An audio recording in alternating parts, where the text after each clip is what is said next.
Kiev, together with London, was preparing for a large-scale provocation, which included the hijacking of a MiG-31 fighter jet, along with a Kinzhal, the FSB reported.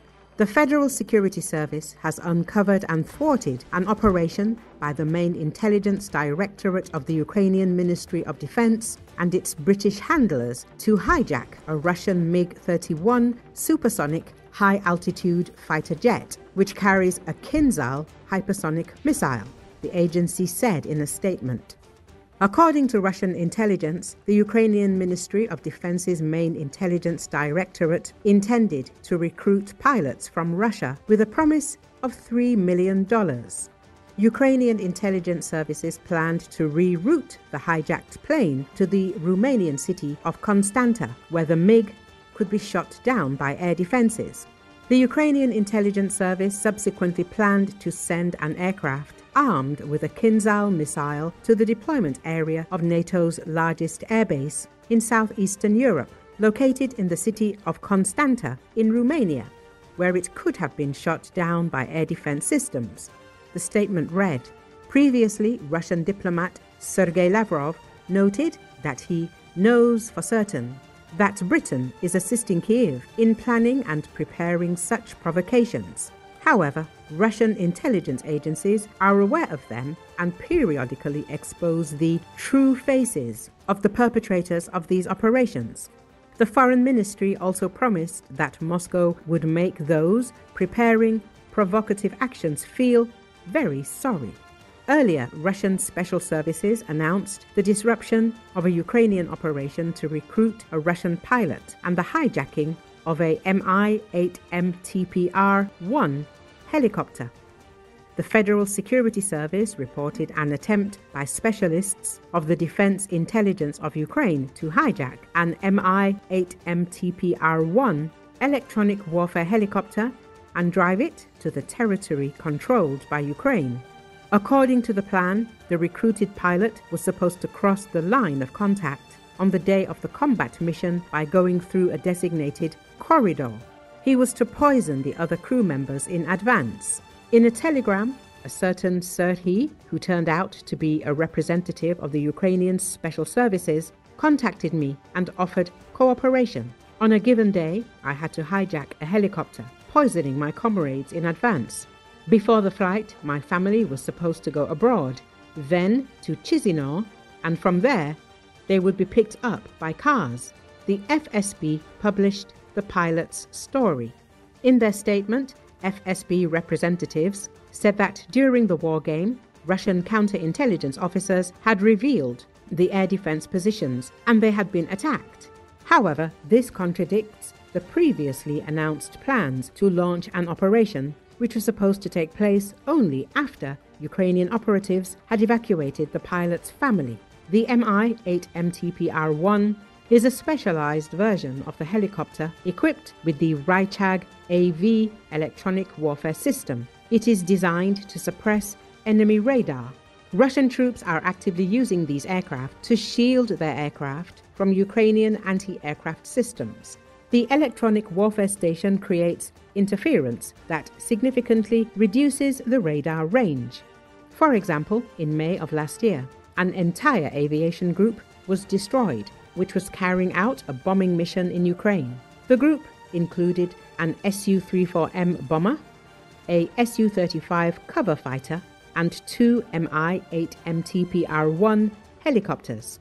Previously, during Operation Sinitsia, Ukrainian reconnaissance men hijacked a Russian Mi-8 AMTSH multipurpose helicopter in a similar fashion. The recruited crew commander accepted the offer of the DIU representatives and successfully flew to the territory of Ukraine. Upon arrival, other crew members were eliminated by DIU operatives.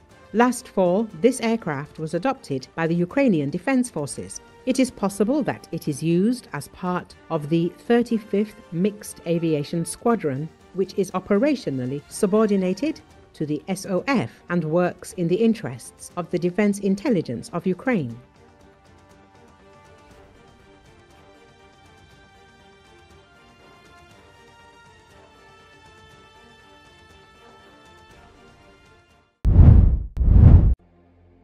Residents displaced from Sudan's war-torn North Darfur region have expressed their urgent need for greater aid as the UN Migration Agency warned current humanitarian operations in the region were on the brink of collapse. Despite the rising need, humanitarian operations are now on the brink of collapse, the International Organization for Migration said in a statement. It added, warehouses are nearly empty, aid convoys face significant insecurity, and access restrictions continue to prevent the delivery of sufficient aid. The IOM said more funding is needed to mitigate the humanitarian impact of the war between the Sudanese army and its rival paramilitary Rapid Support Forces. The agency warned of an even greater catastrophe if its appeal went unheeded. The RSF's recent capture of North Darfur's capital, El Fasher, left hundreds dead and forced tens of thousands of people to flee reports of atrocities by the paramilitary force, according to aid groups and UN officials. The IOM said nearly 90,000 people have left El Fasher and surrounding villages, undertaking a perilous journey through unsafe routes where they have no access to food, water or medical assistance. Tens of thousands of people have arrived at overcrowded displacement camps in Tawila, about 70 kilometers from El Fasher. In the camps, the displaced find themselves in barren areas with few tents and insufficient food and medical supplies. The meals they provide are simple and we only receive lunch. We need 3 meals a day. Soheba Omar, 20, told the Associated Press from a shelter in Diba Neira camp in Tawila. We are in urgent need of water, it's more important than anything else right now. We also need toilets, because relieving ourselves in the open exposes us to diseases, she added.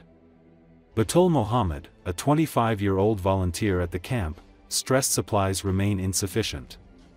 Some people say they haven't had any food, and honestly, there are so many displaced people who need greater support, she said.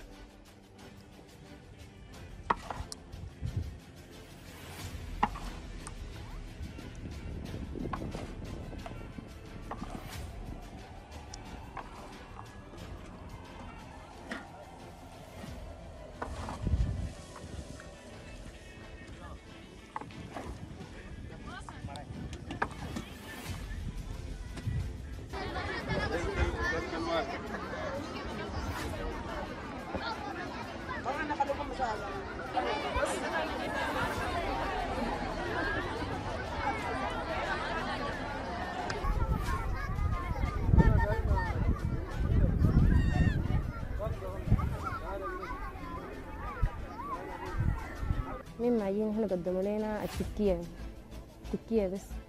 التكية برضو محتاجين لأكل وافر، والأكل ده بسيط، وجبة الغدا بس، ونحن مفترض دايرين 3 وجبات.